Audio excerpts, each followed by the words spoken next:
দর্শক, আমি এখন কর্ণফুলী ইন্স্যুরেন্স নিয়ে একটু তথ্য শেয়ার করতে চাচ্ছি। তবে এটা কোনো বাই সেল নির্দেশ করে নয়। এই ব্যানারে দেখতে পাচ্ছেন স্টকটি আপ ট্রেন্ড দেখাচ্ছে। স্কোর দেখা যাচ্ছে 6.6 10-এর ভিতরে এবং জোন আছে বাই জোন। এই বাই জোন অর্থাৎ খুব ভালো একটা পজিশনে আছে, স্ট্রং পজিশন যেটাকে বলে।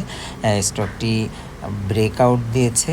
তাছাড়া স্মার্ট মানি এখানে এন্ট্রি নিয়েছে, দেখতে পাচ্ছেন আপনারা, নিচে লেখা আছে 34 টাকা 40 পয়সা দরে এখানে স্মার্ট মানি স্টকটিতে এন্ট্রি নিয়েছে।